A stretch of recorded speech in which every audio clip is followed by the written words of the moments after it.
Thank I you. will ask, what time, Attorney Farolan, did you arrive at the airport to, I presume, represent Ms. Ortiz? Around after lunch, Your Honor. So it was already after lunch? Yes, Your Honor. That you got there? Yes, And what Your Honor. did you find? Well, pagdating ko doon, nakita ko na po si Nanay Gloria. Yun yung first time namin na meet kasi nga po hindi ko alam kung ano yung connection namin nung nagpunta ako doon. Kasama na po niya si Maricon. Ang una po naming hinanap yung investigador. Pinakilala po na investigador was a female police officer. So what is But her name? Si De Padua, if I remember. I think it was De Padua. One of the She is a policewoman? a police officer, Your Honor. She was in A female police officer, Your Honor. Okay. Yes, Your She Honor. was in uniform. Yes, Your Honor. Okay. She was in the blue barong uniform of the police, Your Honor. Okay, so please proceed. Yes, sir. Then when I asked her, I just want to note that she was the one who was said to be the official investigator, but in fact it was a different investigator who investigated Nanay Gloria Sunday night. So these are two different investigators because we want to also point out the importance of the gender aspect of the situation. When female detainees are being interviewed and subjected to interrogation by males. Sa amin po, may issues sa amin din yun dahil may epekto po yun sa tao. Yes, naturally. But to get back, I just want to establish the timeline. Ano? Nung pagdating ko po ng hapon, tinanong ko kaagad bakit hindi pa na-inquest. Ang paliwanag po nila, hindi pa raw naayos yung papel, kinukumpleto pa raw po nila, at inaantay pa na raw nila yung mga tao. So wala pa yung anong sumunod na nangyari? But Nung nagantay pa po ako doon, nung nagantay po ako ay nung napansin ko na parang hindi gumagalaw, nagtanong ulit ako, ba't hindi pa nag-inquest? Dapat kagabi pa nga to na inquest na. So I became a bit insistent on the inquest. What time was this? This was already around 4 o'clock. Around 4 o'clock. Okay. Ang sinabi na nila sa akin, isasabay-sabay na lang po namin. I think there were 2 other persons under custody with a similar case. Isasabay-sabay na raw sila. Sabi ko, bakit kailangan pang antayin nyo itong mga taong to? Dapat nauna nang na-inquest tong si Nanay Gloria. Well, they couldn't explain it. So, sige, tanggapin natin. It was still within the 32-hour period. So, by 4:30, around 4:30, doon na po kami gumayak papuntang Pasay City Hall, kung nasan po yung Pasay City Prosecutor's Office. Nung dumating po kami doon, mga past 5, we waited a bit, around 5:30, 6 o'clock, nag-umpisa yung yung inquest proceeding against Nanay Gloria. Siya po yung nauna. Then doon nga po pinresenta nung sinubente po ng police with the OTS personnel yung written investigation report, which also serves as the complaint against Nanay Gloria. The charge was violation of RA 10591 without specifying what particular section.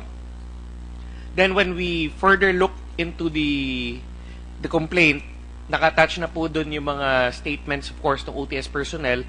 Ang lumalabas po na complainants doon was the police officer, CPO1 Ballesteros, and the 3 OTS personnel, Galang, Abella, and Rosal. Nung tiningnan na po namin yung mga dokumento, even their statements, so they were made to swear before the fiscal on the veracity and truth of the documents and the attachments. Nung tiningnan po namin yung attachments nila at doon po namin nakita yung larawan ng bala na sinasabi nilang bala daw na nakuha galing sa bag ni Nanay Gloria. Nakakapagtaka po dahil bago kami umalis sa presinto, the police station, before we left, I had the chance to have a glimpse of the bullet that was of the actual bullet which they said was the one they confiscated from Nanay Gloria, and it was totally different. The one appearing on the picture is it was short, stout, rounded tip, silver yung tinatawag nating projectile o yung tingga. I have a picture here. If yan yung nasa red bag. ito yung nasa red bag daw. Nilabas na, there was a picture, yes, if I'd like page. to have a look at the photograph and say. And then, yung pagdating ninyo sa Pasay City Hall, They also, when we noted that, we asked Assistant City Prosecutor Willie Chan, Your Honor, if you, may you please request them to present the actual bullet. When they showed and presented the actual bullet, it was placed in a bag, in a resealable plastic bag, a small resealable plastic bag. It contained a red cloth pouch with some small, I think those were beads, a bead-looking. There were plastic beads, and there was also a bullet inside. But the actual bullet, if you'd notice, is long. yes. It was narrow, long, pointed, with a brown tip. I took the liberty of, actually, I asked the honorable prosecutor to have a photo taken of the a photo taken Attorney of the Spocky, pictures. Yes.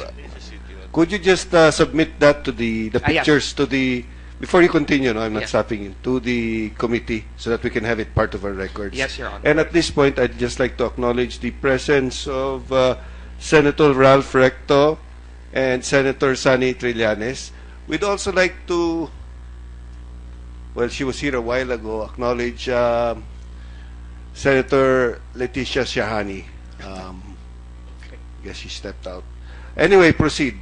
Yes, Attorney Farolan. Okay, after you asked, you questioned the assistant prosecutor Chan yes, sir. about the bullets and asked for a photograph to be taken. What happened then? So they produced this small plastic. It was a resealable plastic with those things inside. A red cloth pouch inside with some beads. I think small debris of plastics and a bullet. But if you compare the bullet was narrow. It was mahaba, patulis, mahaba, payat, patulis, at dark yung brown yung tingga, yung dulo, which was totally different from the one in the picture. The one in the picture was short, stout, rounded tip, and the color of the tip of the projectile was somewhat silver, indicating that it could actually be a reload of a 9mm reload. Yeah, for the record, Mr. Chairman, I've looked at the photographs. The photograph that was taken in the airport is of, I believe, a 9mm cartridge, and the photograph that was taken in the Pasay City Hall is of a 30 caliber carbine cartridge, which is entirely different. One is a rifle cartridge, the other one is a pistol cartridge. Actually, Your Honor, there is also a debate as to what the caliber of the bullet was. Even the other bullet, personally, I think it's a 22 long rifle type of bullet, the actual bullet that they presented. But unfortunately, even the police officers there cannot identify what caliber was the bullet presented before the inquest fiscal. And if you look at the complaint itself, it failed to indicate what was the specific caliber of that bullet which was confiscated with Nanay Gloria, allegedly confiscated. All right. In the belongings of Nanay Gloria. Okay, let's move on from the bullet. What happens after all of this discussion with the bullet was concluded? What happened then? The bullet was, the discussion on the discrepancy on the bullet, of the photo of the bullet and the actual bullet, was critical because it made the inquest fiscal decide that, well, there seems to be a reasonable doubt on the identity of the bullet which was allegedly confiscated from Nanay Gloria, which I think really made him decide to recommend to the city prosecutor to have Nanay Gloria released without need of bail, released for further investigation, and instead of elevating the case to court like what happened to previous cases, he recommended that the case be subjected to the regular preliminary conference process, Your Honor. The following day, the city prosecutor... But yes, sir. Before the following day, at the end of the second day, was Manang Gloria still in detention? Yes, Your Honor. She was, after the inquest proceedings, Nanay Gloria was brought back to the station where she spent another night. And the following day, she slept there. The following day, at around 10 o'clock, the Office of the City Prosecutor of Pasay City, City Prosecutor Fernandez, approved the recommendation of Assistant City Prosecutor Chan which, again, released Nanay Gloria without bail, without need of bail, Yeah. and recommending that it proceed not with a court, but with a regular preliminary conference process, Your Honor. Very well. Thank you, Attorney.